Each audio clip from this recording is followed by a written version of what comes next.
성도 여러분, 안녕하십니까? 오늘도 함께 예수님의 비유를 살펴보도록 하겠습니다. 오늘은 겨자씨의 비유를 통해 함께 은혜를 나누도록 하겠습니다. 다 같이 하나님의 말씀 마태복음 13장 31절로 32절의 말씀을 보겠습니다.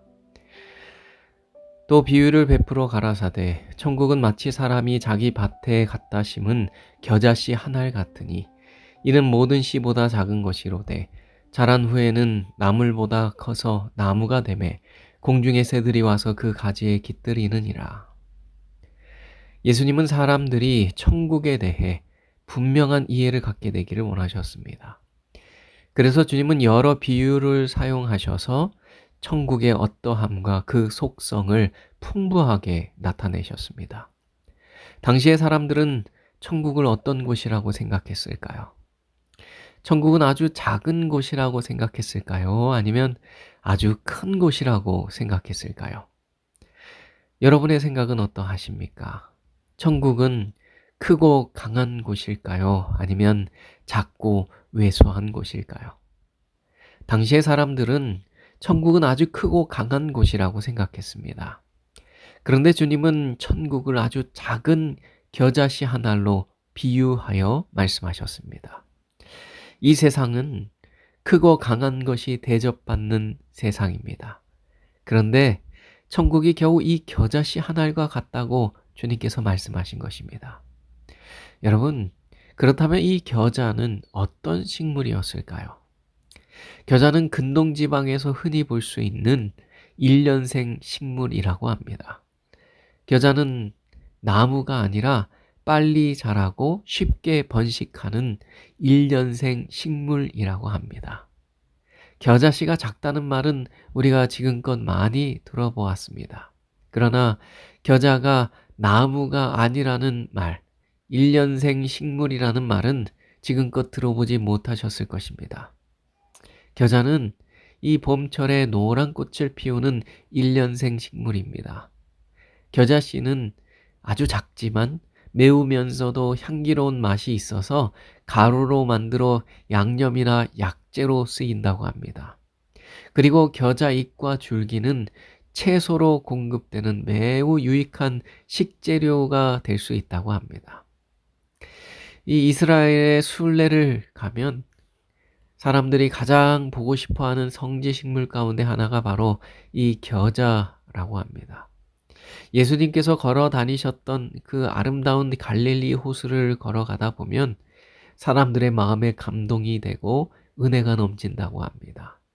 그러다가 가이드가 그 갈릴리 주변에 잡초처럼 자라고 있는 그 겨자를 보고는 저기 보이는 저것이 겨자씨의 비유에 나오는 겨자나무입니다 라고 말하면 사람들은 매우 놀라게 된다고 합니다. 아니, 저게 무슨 겨자나무입니까? 어떻게 저것이 큰 나무가 되고 공중의 새가 그 가지에 깃들 수 있게 되지요? 혹시 잘못 아신 것 아닙니까? 이처럼 많은 그리스도인들이 이 겨자나무의 어떠함을 보고는 매우 실망을 하게 될 뿐만 아니라 도저히 믿지 못한다고 하는 것입니다. 우리는 그동안 이 겨자씨의 비유를 그 작은 것이 아주 큰 것이 된다는 의미로 그 비유를 설명해 왔습니다. 그러나 사실 겨자의 품종은 나무가 아니었던 것입니다. 일년생 풀에 가까운 식물이었습니다. 그렇다면 예수님은 왜 천국은 겨자씨 한 알과 같아서 나중에 겨자나무가 된다고 말씀하신 것일까요? 성경에서 큰 나무는 큰 왕국을 상징합니다. 공중의 새들이 큰 나무의 가지에 깃들인다는 것은 수많은 나라와 백성들이 그리스도 안에서 쉼을 얻게 된다는 것을 의미합니다. 에스겔이 말하는 백향목이 그러했고 느부갓네살이 이상 중에 본 하늘에 닿은 나무가 그러했습니다. 그래서 당시 이스라엘 백성들이 기대했던 천국은 그처럼 크고 강한 나라였습니다. 당시 이스라엘은 로마의 식민지 상태에 있었습니다.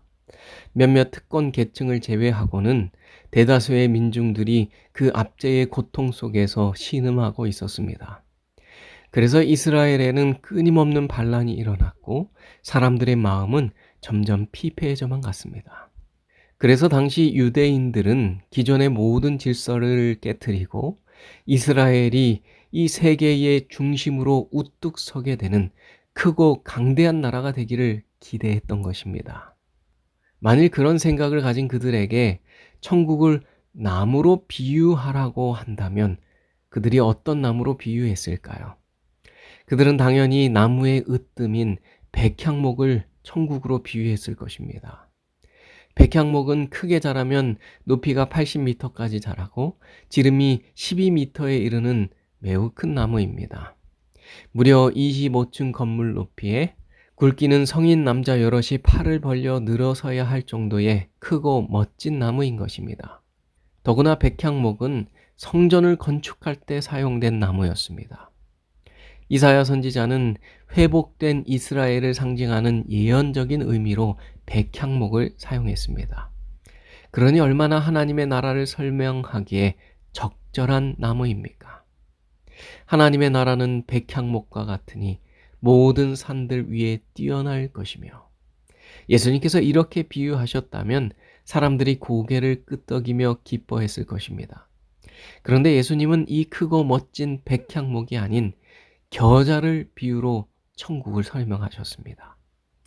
당시에는 백향목 외에도 종려나무, 무화과나무, 감람나무, 포도나무와 같이 아주 우수하고 귀한 나무가 많이 있었습니다.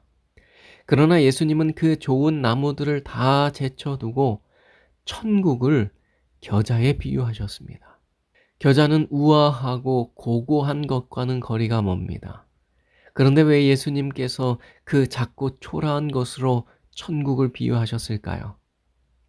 당시 유대인들은 겨자를 부정한 식물로 천대했다고 합니다. 토라 해설서인 미시나에 보면 성스러운 채소밭에 겨자 씨를 뿌리지 말라고 기록하였습니다. 겨자는 탁월한 양념 효과와 약효를 지닌 것이었지만 채소밭에 심겨질 수도 없는 식물로 취급받았던 것입니다.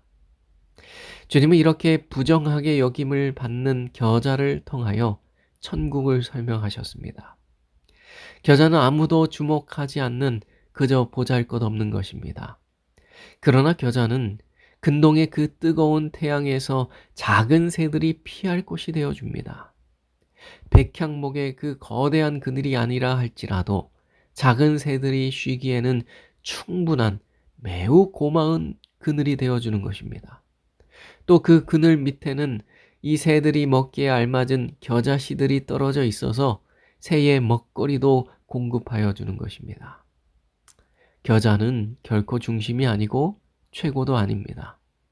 겨자는 뛰어난 것도 아니고 화려하지도 않으며 강하지도 않고 크지도 않습니다. 우리가 사모할 만한 그 어떤 것도 없어 보이는 그저 눈에 띄지 않는 식물에 불과합니다. 그러나 지친 새들이 쉼을 얻을 수 있는 쉼터가 되어주는 하늘나라의 어떠함을 발견할 수 있는 식물인 것입니다. 예수님은 이 비유를 통해 우리에게 이렇게 말씀하십니다. 하나님의 나라는 세계의 중심이 아니다. 하나님의 나라는 최고로 높고 큰 나라가 아니라 오히려 변두리의 낮은 나라이다. 그러나 그 존재 자체만으로도 충분한 하나님의 나라이다. 낮고 천한 자리에 있지만 그 아무리 작고 상처받은 영혼이라 할지라도 그들에게 쉼과 안식을 제공할 수 있는 곳, 그것이 바로 하나님의 나라이다 라고 말씀하고 계신 것입니다. 오늘날의 이 세상은 최고가 인정받고 주류가 되어야 어깨를 펴고 살 수 있는 세상입니다. 그래서 눈에 핏대를 세우고 경쟁하고 또 경쟁해서 피라미드의 가장 높은 자리에 서야만 한다고 생각합니다. 자본주의의 태양 아래에서 숨 돌릴 틈 없이 쉬지 않고 뛰어야만 하는 것입니다. 안 그러면 낙오되게 되고 도태되어서 살아남지 못할 것만 같은 세상인 것입니다. 이렇게 숨을 헐떡이며 쉼터를 잃어버린 영혼들, 그들이 잠시 숨을 돌릴 수 있는 작은 그늘, 그곳이 바로 천국인 것입니다.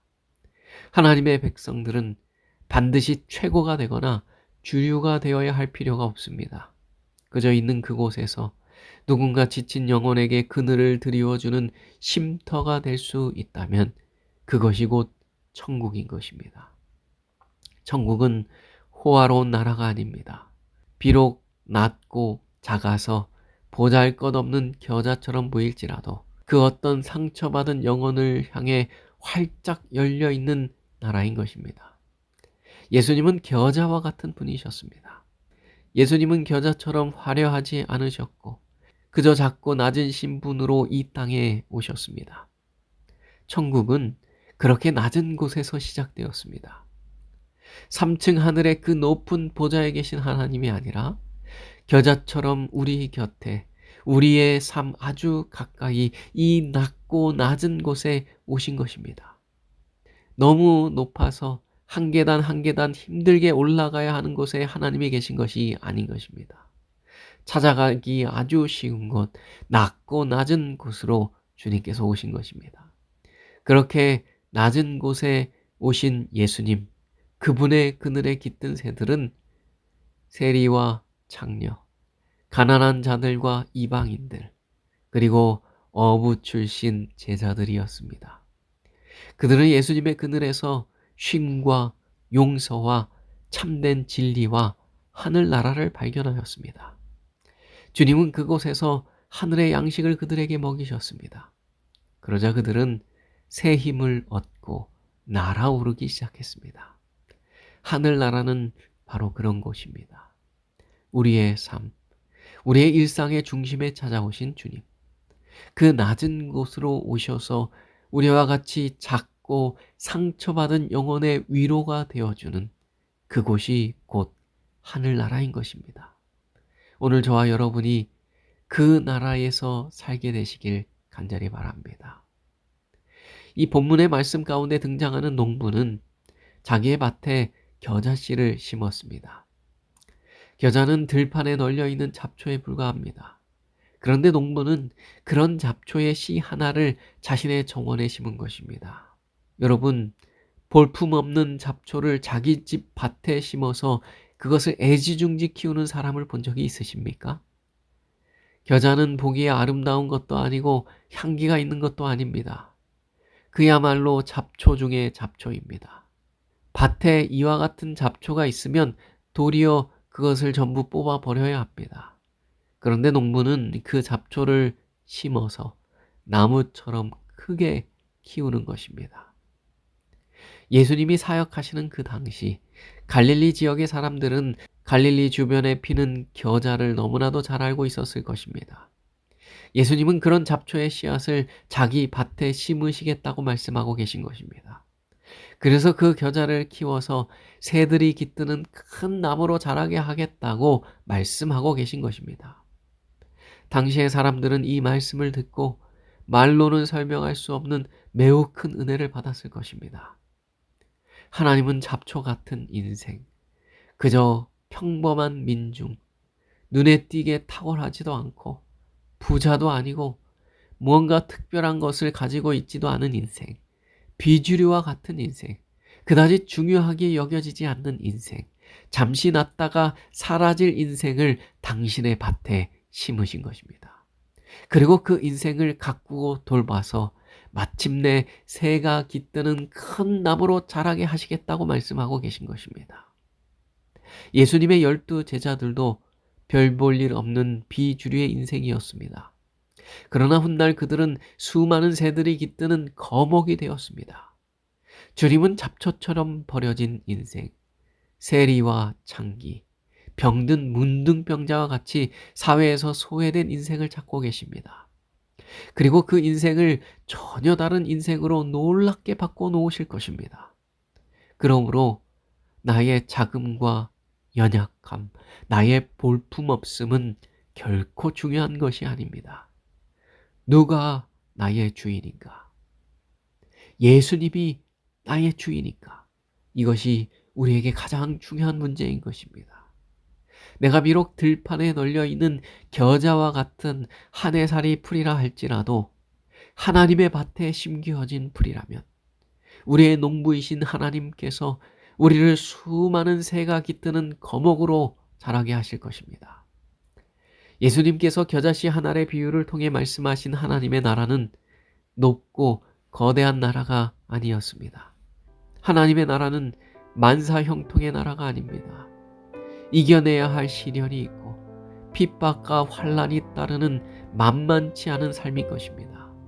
그러나 내가 하나님의 밭에 심겨진 작은 겨자씨 한 알이라면 이 모든 현실의 어려움 속에서도 나를 돌보시고 가꾸시는 하나님의 그 손길이 있음을 우리는 알아야 합니다.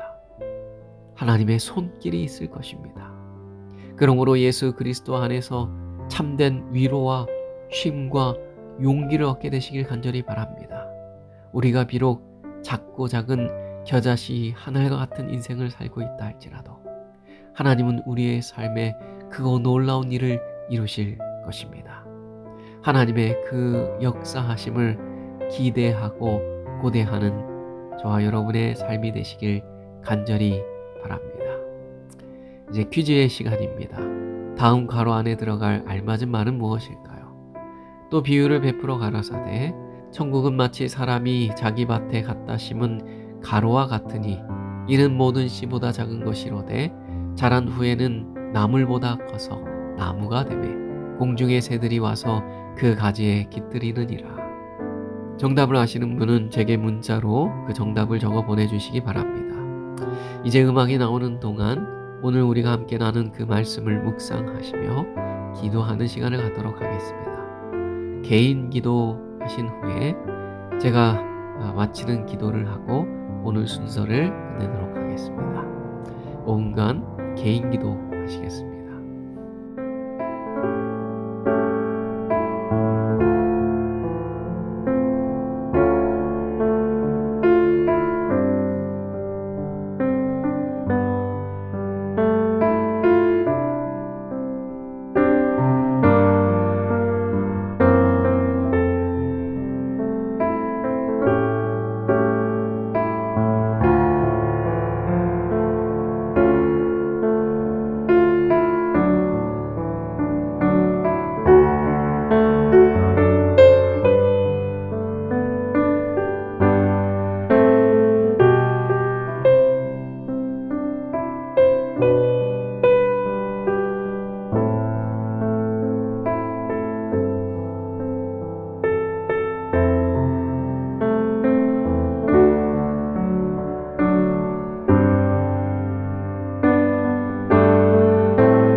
하늘에 계신 하나님 아버지, 이 낮고 천한 곳으로 독생자 예수 그리스도를 보내주셨사오니 그 은혜 참으로 감사합니다.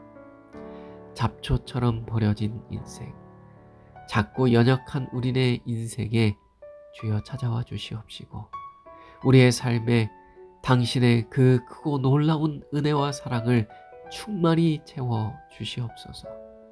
우리가 날마다 주님과 함께 동행하는 가운데 하늘나라를 경험할 수 있도록 주여 도와주시옵소서. 작은 겨자씨 하늘과 같은 우리의 인생에 주님 역사하여 주셔서 많은 새가 깃드는 큰 나무로 성장하게 하여 주시옵소서.